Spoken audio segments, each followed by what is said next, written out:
Are you a little overwhelmed, feeling isolated, angry, frustrated, unacknowledged, or fearful? Do you find yourself wanting to retreat from the world? Then it's time to break down the barriers and say yes to yourself. Join me, Christine Clark, on Forging a Life to spark the ignition and put your life into drive. We'll cover how to ignite full circle success on your terms. You can forge through. Every episode, I share a life-forging tip to spark your liberated, energized, and profoundly satisfying life. It has never been a question of, do you have what it takes? It is only, are you willing to try? Forging a Life is about you and our world. As each of us forge our unique destiny, we light the way for others, igniting world-healing transformation. Step into the work and make an effort. Trust yourself and the process of becoming. Forging a Life starts now.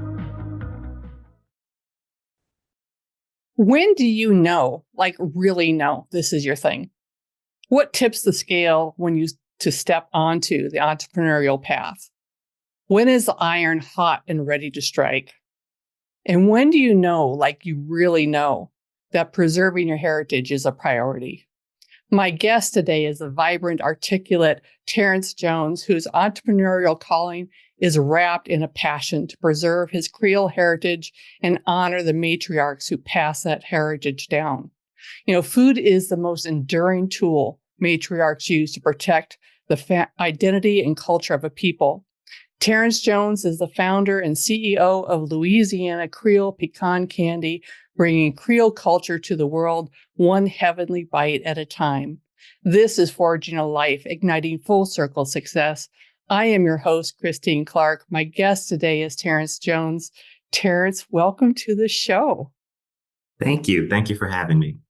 I am delighted, looking forward to this for so long.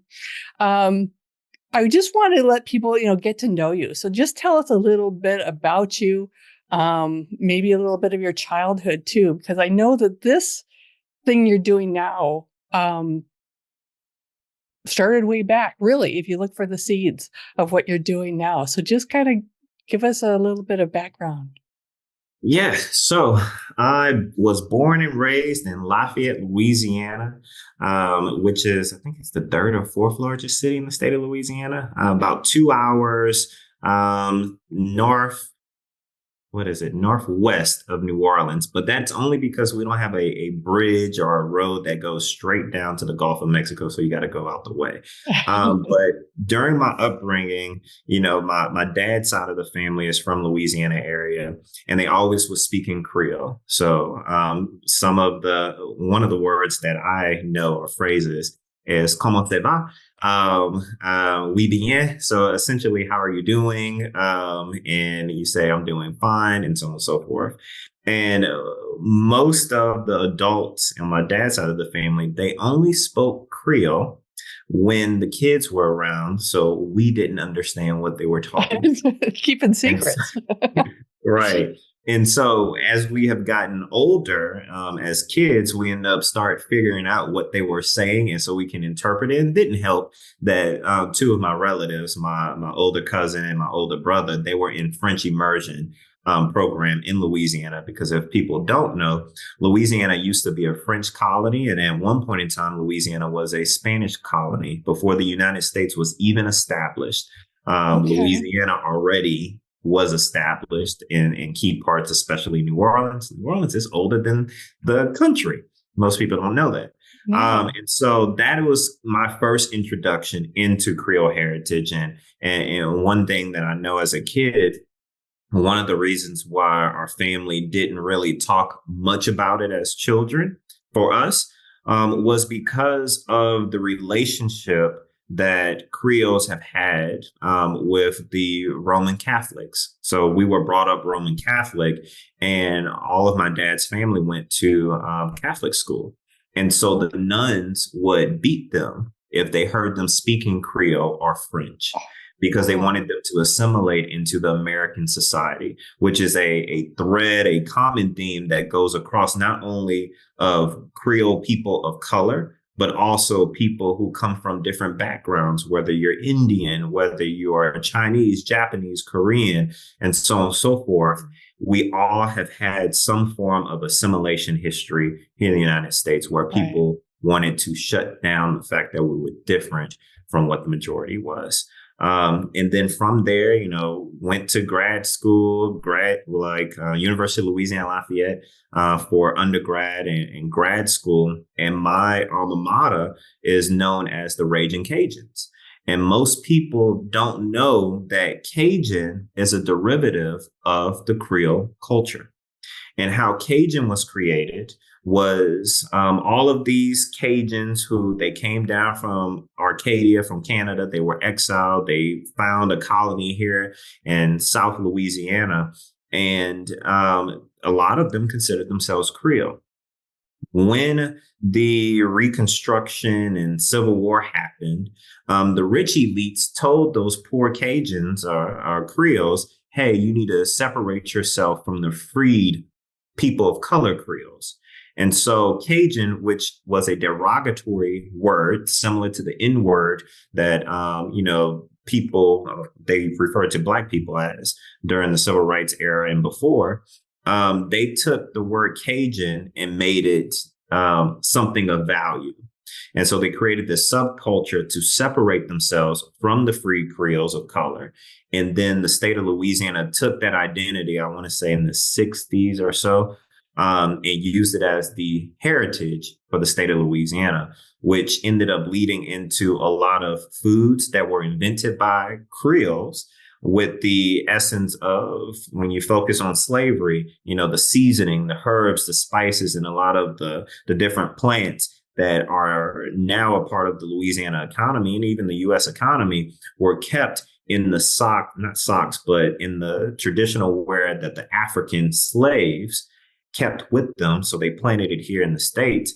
That is a big influence in the Creole culture. And so essentially the Cajuns hijacked that and made it their own, which pecan candy and pralines is one of that. That's a part of that too, which was invented by Black women who were indentured servants in the French. All of that circled back to my grandmother teaching me and the family how to make pecan candy, aka pralines. And, COVID happened. And I thought to myself, what am I good at making? And that was the thing that sparked the start of what we have, Louisiana Creole Pecan Candy. Beautiful. That is beautiful. And so Cajun is Creole. Yes. And it came from that. And 2020 was a huge year. I cannot tell you how many people I've talked to where 2020 was their starting point. 2020 was the time when they decided to step in to do something. That is awesome. You had a conversation with your grandmother, like a month before she died. Tell us about that. And was that part of this catalyst to want to, make sure that the heritage in the food gets carried forward? Yeah. And it's interesting because I was toying with the idea like, hey, I need to talk to my grandma about her life story, about being brought up in segregated South, being brought up as a fair-skinned Creole woman in Louisiana and understanding the complexity of our family and how why I'm here today, essentially in a nutshell. And so, shortly before she passed, something said, Terrence, you need to go talk to your grandmother. Like, today is the only day you can talk to her. You won't have all the other family members around, so she can freely share to you her life story. So I went, and it was always a part of our company's mission and aims is to not only craft, delicacies that are familiar to Creole ancestry, but also to curate content that protects and to preserve Creole identity, not only in the state of Louisiana, but around the world. As most people don't realize, Creole heritage is represented in 40 different nations. Right. So to the people who may be listening or people who understand or know of Cajun culture, ask yourself, Cajun is only represented in the United States and it's only represented in Louisiana, but Creole, 40 different nations. Then start doing your research and you're going to start seeing stuff. And so when I spoke to my grandmother, I got her whole life story. I got from birth, from their house burning down, losing all those critical records, such as their birth certificates and so on and so forth. Even a point in time, she was like, I might not even be 90 years old. I might be older. I might be younger, but we're just going based off of what, Oh, our wow. family has Right. told us from what they remember. Hmm. And she told me the story about being younger. And for most people who don't know this, slavery really did not end after the Civil War. Right. Slavery just took a different form, which changed into like sharecropping. So she told me about in the early 1900s about being a sharecropper with her family, where they would have the kids get up early in the morning and they would go pick cotton. And they hated picking cotton because also too it was still hot. And so she said um, that is how her love for cooking came about, because if she could get out of the field and she could be in the house and she cook, she didn't have to be in the field. So she would cook all the dishes, and then she would have one of her other siblings will wash the dishes because she hated cleaning up. So they would take care of that. And then she started telling me like how she learned about these different recipes and how she perfected it. And then eventually that led her to, when she got older, married my grandfather, Sidney. And then she also started working for some notable rich families in Lafayette.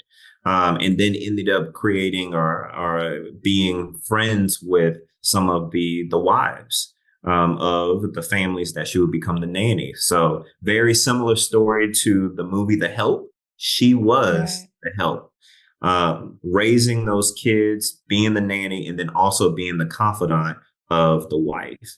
So imagine that. And then learning about our history through that, learning about how the nuns would beat my family or other people who would speak French and Creole, which is widely problematic. Right. Um, um, and, and and then also talking about, we talked about the piece of why didn't you know grandma, grandpa, and the aunts and uncles, including my dad also too, why didn't you all try to bring us into the culture more when we were younger, to teach us more about our heritage? And for some of us, we had to learn on the back end, myself included. I knew a little bit, but 2020 really piqued my interest because I feel that as a Creole man, I don't fully understand who I am Right. and why I look this way. I know why I look the way I look, but like, what else am I mixed with? Because I get that question every day. You don't look all the way black. Is your mom Asian? Is your dad Asian? Like, what is it? I don't know. Right. I can say is that I'm Creole. And so her story and preserving that and recording that, I wanted to hold on to that, and Hmm. share with my family and then eventually to the world, so they can understand that even though we have different sections of Creole, that a lot of our stories are very common, and it's a common thread that ties back to the humanity that's in all of us. Right. That is so rich and lovely for you to take the time. And I love the voice spoken. You answered, you went and spent that time with your grandmother, and to be able to bring it back because and bring it forward. You know, yes, we have this history, and yes, um, assimilation was punished. Was brought in, and it's like it's time. It's time to get real. It's time to reclaim and show the full spectrum of what we are, who we are. And I love that you're doing that. And you were able to do that with your grandmother and get that full history, full story. Um, that's amazing. That is Thank very you. cool. Um, the Creole women who were enslaved or indentured Mhm. um, were the ones with the spices, who created um, the Cajun food, but the Creole food and the pralines, which in the French version is done with almonds. Yep. Here, it's done with pecans, and which are plentiful in the South. But what they created was kind of hijacked by the white owners, and they then sold, and then they made up these mammy characters and labeled it and branded it, which I want to skip the first break and just tell us a little bit about that, because it's like who they were hijacked for the profit of somebody else. Correct. So I'll kind of give you like a story around that, which is funny. So not earlier this year, a couple of weeks ago, I went to Medellin, Colombia. And so I don't know if you remember, our listeners remember this, during 2020, due to the social reckoning, there were a lot of things that came down. One of the most prominent mammy figures that we all remember, Aunt Jemima, right? Right. So here in the United States, that company went through a rebranding to remove Aunt Jemima because of the caricature of the mammy. Tell me why, when I was in Medellin a couple of weeks ago, Aunt Jemima was just removed in the United States. It's not removed around the world. So that caricature of the mammy type person still permeates in societies outside the United States. We were just more vocal about it. And if you're in another country, they don't know the history behind it unless they Google it. Right. And so essentially, when we go all the way back to 1800s or maybe 1700s, when pralines were first invented, the European version, they used almonds. And if anybody who has had pralines from Europe, they're small bite-sized squares that look like the regular chocolates we can get at Walmart for Valentine's Day. That is the size of a normal praline. It's chocolate-covered nuts, so on and so forth. Well, when these women who were indentured slaves to the French taught them how to make their version of pralines. And so these women had the idea. They noticed that Louisiana had an abundance of pecan trees. So they said, ooh, let's go get some pecans. We learned how to make their version of praline, but what if we caramelize the sugar? We put everything into copper pots. We stir. And instead of making it a square, we turn it into a patty, almost the size of a cookie. And so they called it pecan candy. Then the white owners, they were like, oh, we like that. And they knew that it was a derivative, essentially, of what they learned from the French as far as how to make their version of pralines. So they said, you know what? We're going to revert this back and call it pralines. And we're going to create this mascot of a black woman, heavyset black woman with red lips, with a bandana, looking like the slaves. And we're going to use this to sell products all around Bourbon Street, the French Quarter, and so on and so forth. And then that recipe, started spreading throughout the South, which you have one of our largest competitors is in New Orleans. We have another large competitor in Texas and Georgia, and so on and so forth. And I beg the question, because if you go on any of their websites and you look at their history, they don't talk about the history. They talk about it was a family recipe. Let's call it what it is. It was a family recipe because you own the people who invented it, who created it. Was it? Yeah. Let's call it out. Because one thing about Louisiana Creole Pecan Candy, we are very strong at this point to call out how we got to where we're at. It was our ancestors who came through the Port of New Orleans or the Port of Orleans who invented this treat. Same thing with barbecue sauce. Most people don't know. Barbecue sauce was invented in the 1700s by Creoles in the West Indies. All this time we think about South Carolina, we think about, Kansas, barbecue sauce and so on and so forth. Now you start seeing the picture of how we created our product lines. Everything ties back to Creole. And I'm forever, indebted to my ancestors. The Jones family, who started out as slaves, they moved to the Lafayette area. And then that recipe was passed down to my grandmother, who was like the best cook in the family. And then inadvertently, it got passed down to me, and we modified it to make it a whole lot better. Yeah. Beautiful. Beautiful. That is awesome. And I love, you know, putting the heritage, putting the history right out there so that it is visible, is great. And it sets you apart. Um, I remember when we met back in April in Des Moines at the Black and Brown Athene Business Summit, that you had just added the barbecue sauce to the product line. Mm-hmm. And there was a little disconnect. It's like, wait a minute, you're making candy, now you're making sauce. But it's the heritage, it is the ethnicity of the Creole product. That's what it is. So your diversity, you'll diversify along those lines, but it's all about continuing the heritage. And then it's like, oh, that makes sense to me. These aren't desperately separate types of products. They all stem from the same authentic root, which is just cool. Very cool. I think that was awesome. Yes. Yeah.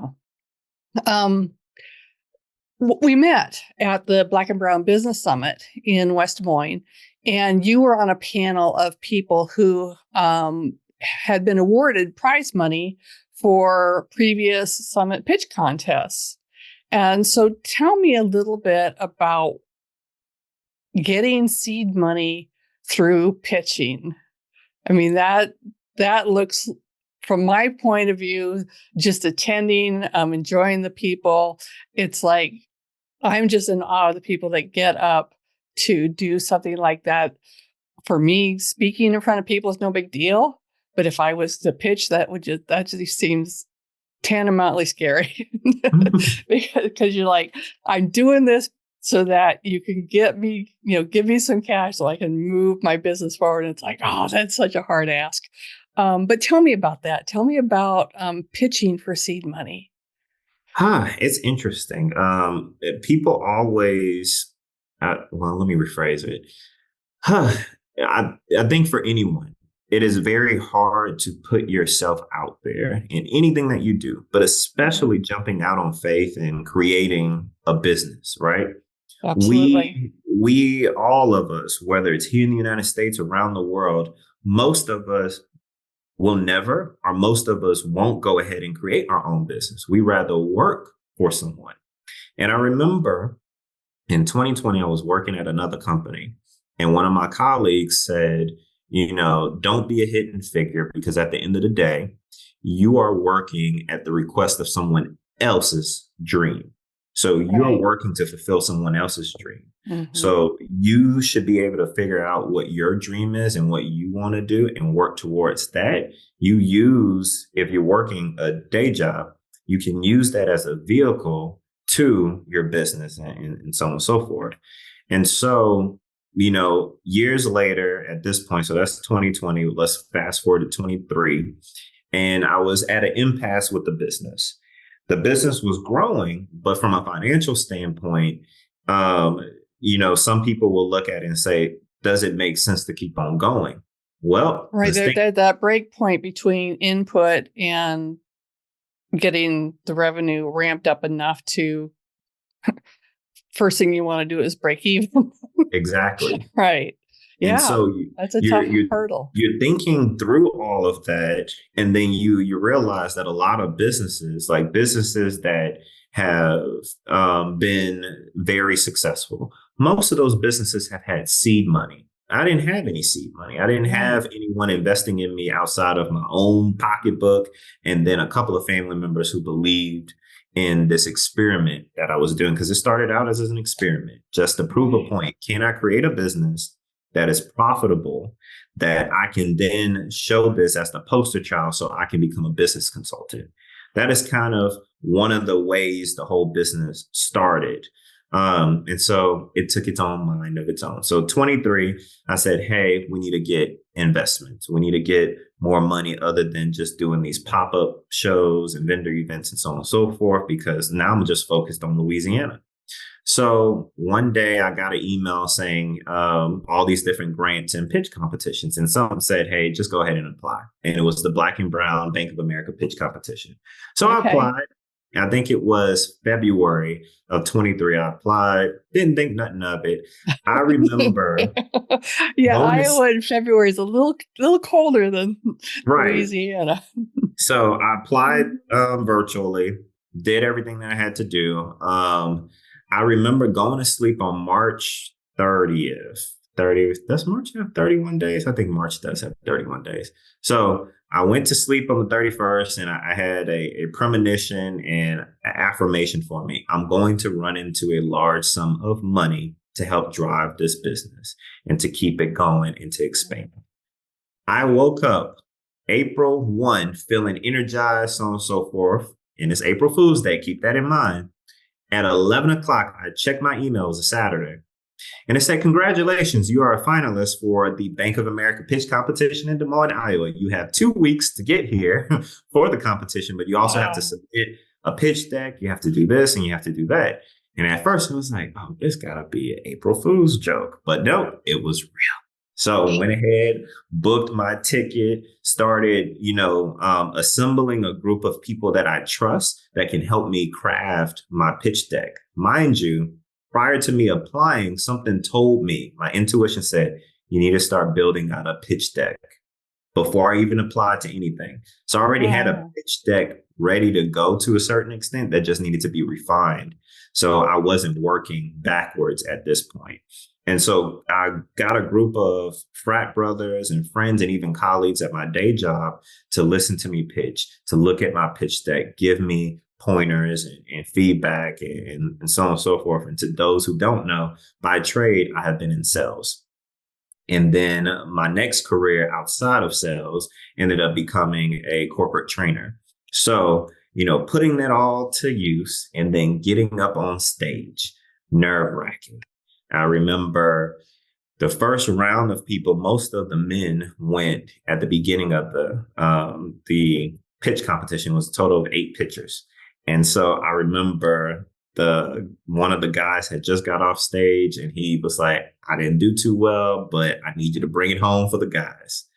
And so I went up there nervous. I had my headphones in, listening to Beyonce. At that time, I was listening to the song "Cuff It" because I can remember that day. I had my headphones on, got on stage.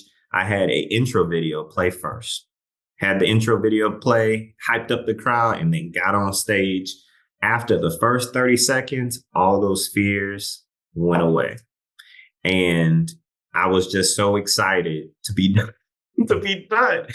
But at the Yeah. same token, that day started off so rocky for me. I had a moment where I thought to myself, it's raining. I got into my hotel late. There was a tornado that happened prior to me arriving to Iowa. And that morning it was raining cats and dogs. And I thought to myself, maybe this is a sign. Let me pack up my stuff and go back to the airport. I can't do this. I'm glad I went through it. I know that my mom's mom, my grandmother, Catherine Burns, who is our parent company name, I felt her presence there because the moment I got off stage, the clouds opened up, the sun came out, and I was just bawling after I ran off that stage. A couple of people were like, "Congratulations, you did great." And I was just like, I left it all on that stage. And Oh that's all I man. wanted. And that's how I look at pitch competitions. We give it your all. Make it a performance. It is performative at the end of the day. Right. But Yeah. now, after doing a couple of pitch competitions, I still get nervous, but I encourage people, put yourself out there because you never know. What was the quote or the saying that something about opportunities with the misses, like it's the shots that you don't take. So you never know. You Right. put Yeah. yourself out there. Yeah, absolutely. Fantastic. Thank you for sharing that. I love again that you've got the premonition that the universe, eternal God, however you word that, speaking to you, you followed through in the premonition. Ah, that is awesome. That is so cool. We're gonna go ahead and move to a break. We're gonna take a little break here. I'm your host, Christine Clark. You can find me on LinkedIn, Instagram, and YouTube. Claim your free clarity session. The link is in the show notes and at foragingalife.com. My guest today is Terrence Jones, CEO of Louisiana Creole Pecan Candy. You can find him at Louisiana Creole Candy on Instagram and Facebook and LinkedIn. Stick around to witness an experience of Cajunish and Creolish because we have them when we come back. And of course, your life forging tip will be there as well. And we'll take a little break.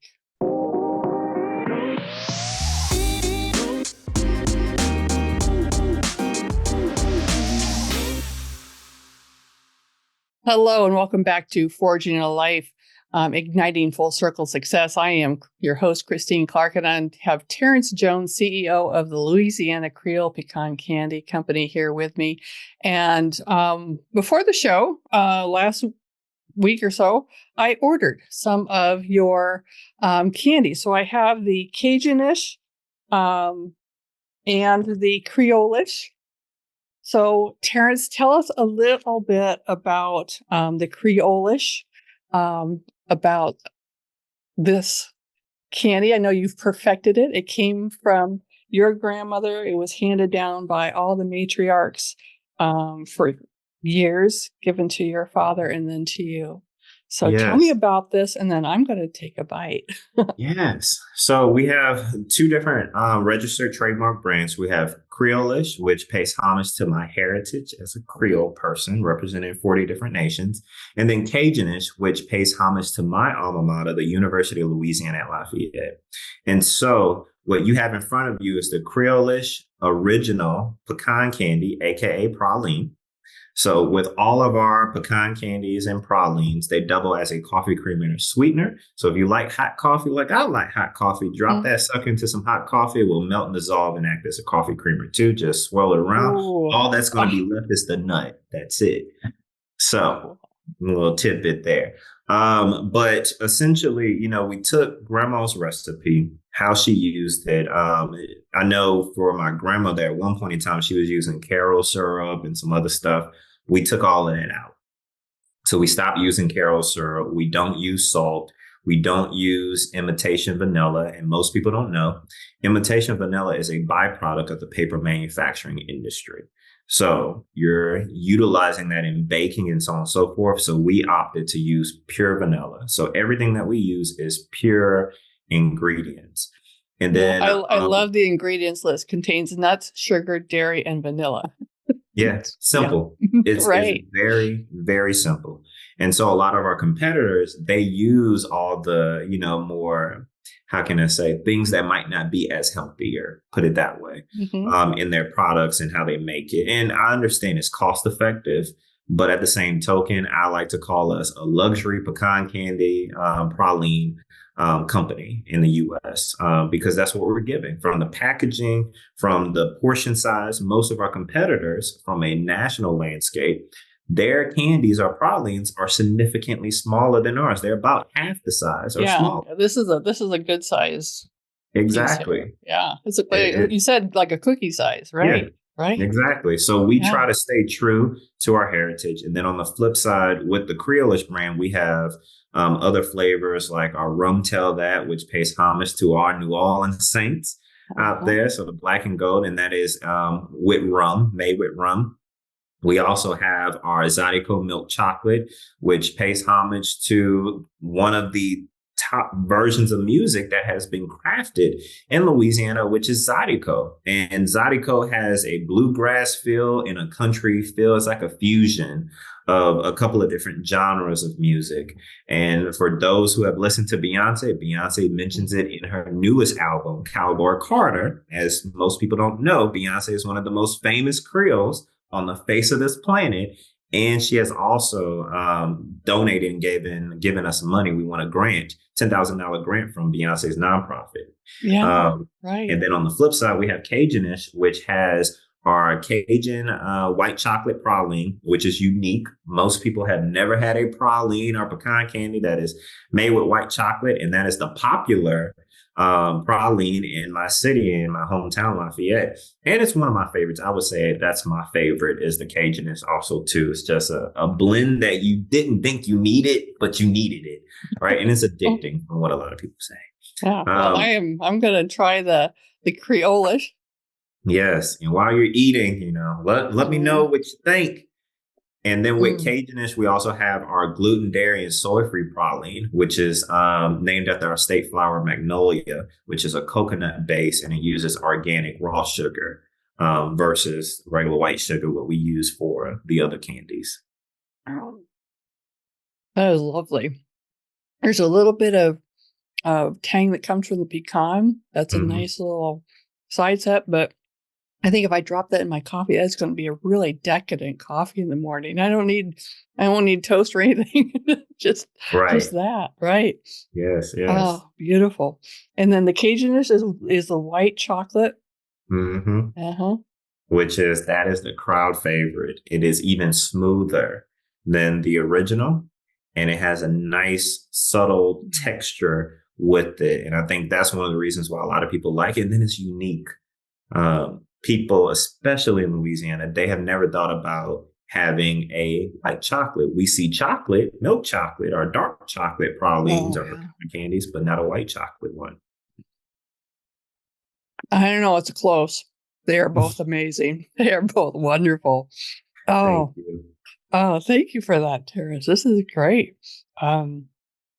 Yeah. And so I'm eating this, I'm experiencing this. And this is because of the matriarchs who used their own ingredients from the roots, created this. And this is your heritage. This is Creole. This is Cajun. Yes. When bringing this forward and sharing this with the world,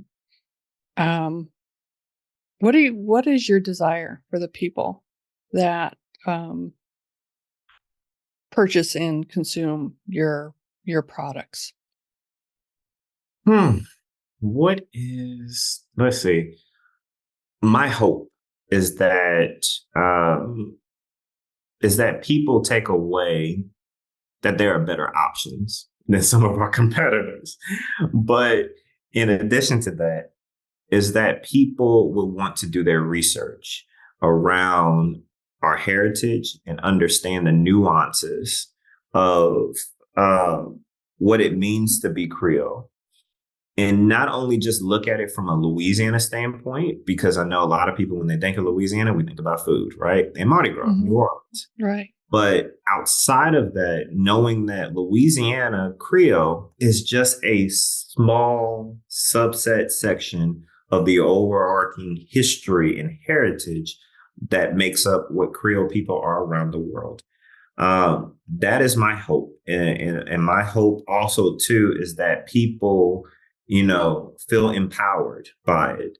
Not, a lot of people will always make this comment, especially when we sell our tumblers and our t-shirts. Well, I'm not Creole or I'm not Cajun, so I don't know if I should wear it or buy it. If you appreciate our heritage and our culture, it's for you. If you don't appreciate our heritage and our culture and what we're doing, don't buy it. It's not for you. And so knowing that we have billions of people that is a part of this heritage, and we try to make sure that we reflect the different sections of our heritage, we're casting a wide net. And you never know. You may do ancestry.com and you may realize that you have traces of Creole. It might not be Louisiana Creole, but it could be Portuguese. It could be, Indian, African sects of Creole, or even in the Caribbean. Because one thing that I want people to understand, Creole is not a race. In America, they weaponized the term Creole to describe people who were mixed in Louisiana, right? Versus you look outside of Louisiana and look at the worldview, you have white Creoles, you have Chinese, Japanese Creoles, and so on and so forth. And for me, it's about bringing all of us together because I think we're better together than separate. Absolutely. Absolutely. I think that was one of my biggest learnings, meeting you, preparing for the show, is to discover more what Creole really is and then how widespread it is. And I was kind of mystified that all the countries there are Creole people. And then we have Creole, but only in this one spot in America. It's like, that's kind of interesting, that it wasn't a little wider spread. But absolutely. And I love you're very definitive. If it's the culture means something to you, if the history means something to you, if you're interested and you just want to support it, this is for you. And if not, it's not for you. Now, that clarity is priceless, from the standpoint of standing strong in who you are, to also as a brand, as an entrepreneur, defining who your people are and who you're serving, and making no qualms about the people that fall outside of that. That is so incredibly huge and strong, and I admire that so much. That is Thank you. That is awesome. We are going to go ahead and take a little break. My guest today is Terrence Jones. He is the founder of CEO of Louisiana Creole Pecan Candy. You can follow him on Facebook, Instagram, and LinkedIn at Louisiana Creole Candy. This is Forging Life. I am your host, Christine Clark, business life coach. Find me at forginglife.com. Follow Coach Christine Clark on YouTube, Instagram, and LinkedIn. We're going to take a little break, and your life forging tip is yet to come.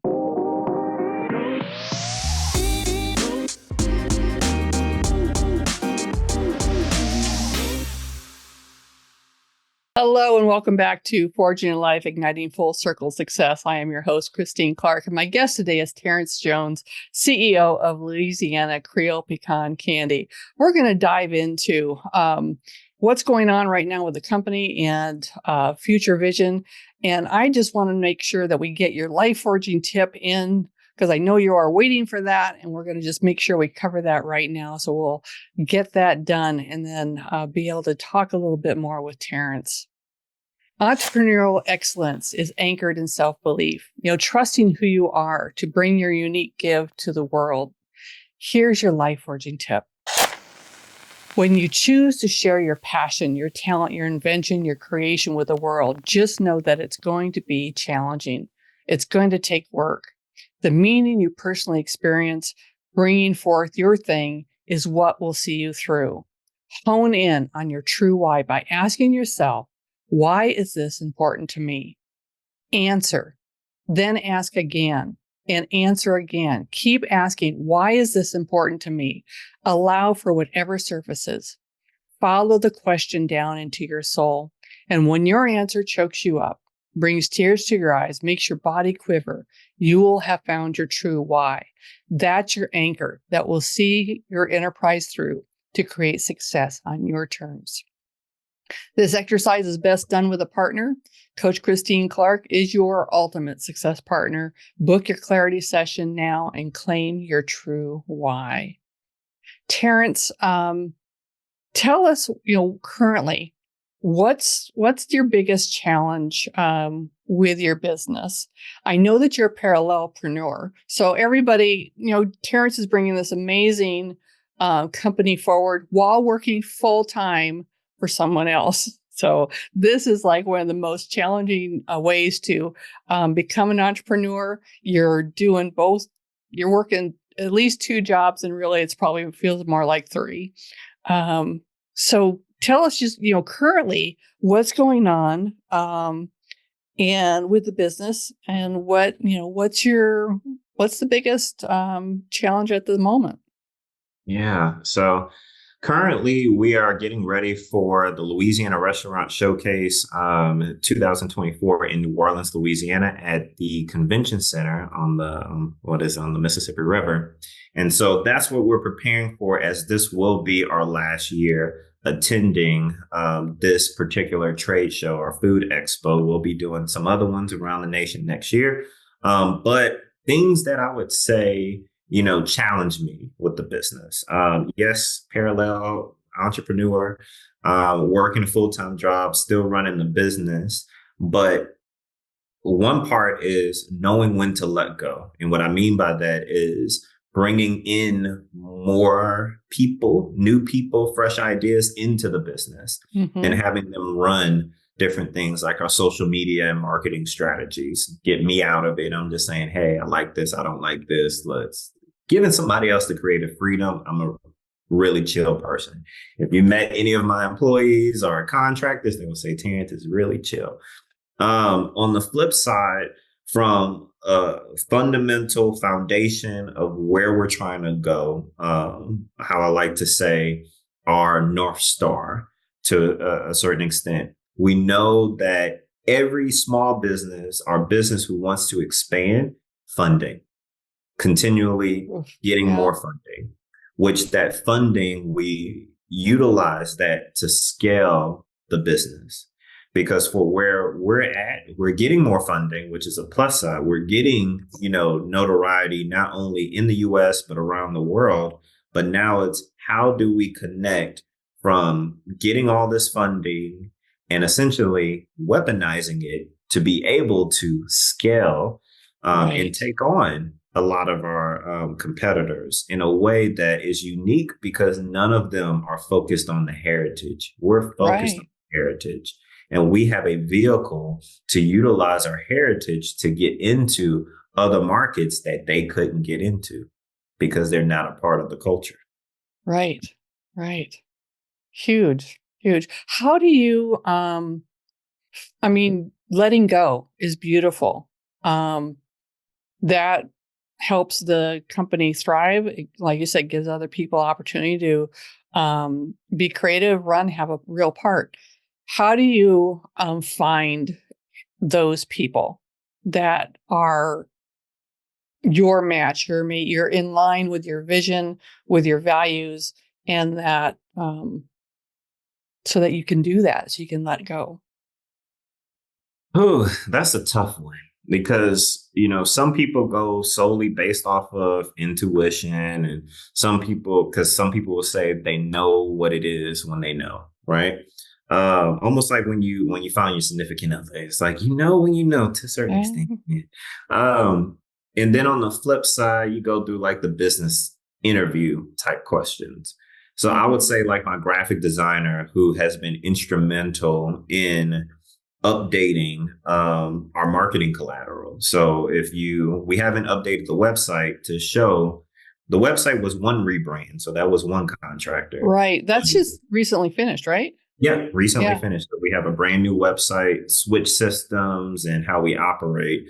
But we haven't brought over the new graphic elements of our new logo, and the story behind why the logo has changed and morphed over the course of the past 4 years. So we added that to our social media. But for that particular contractor or freelancer, I was getting to the point where I was decision paralyzed. I knew that I have a deliverable that I have to meet, part of our phase one approach for rebranding. And this was closing out that rebranding. And I said, we need a new logo. All right, how do we get there? So I posted the job, and, I'm the type of person where I just wait to a certain extent. Let's see how many people apply.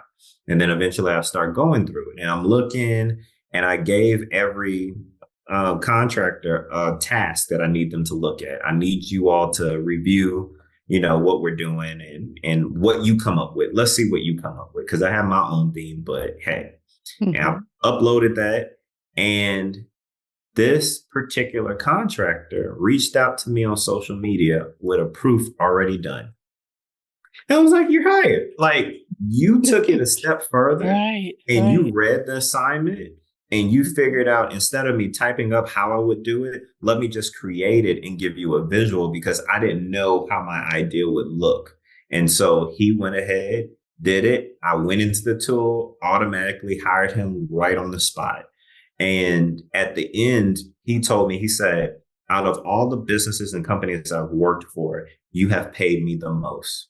And I even gave him a bonus on top of that for finishing that side of it. So now I'm going to use him in the future. Right. And then on top of that, knowing that we were getting ready for my grandmother's birthday, which was July 11th, who the company is based around.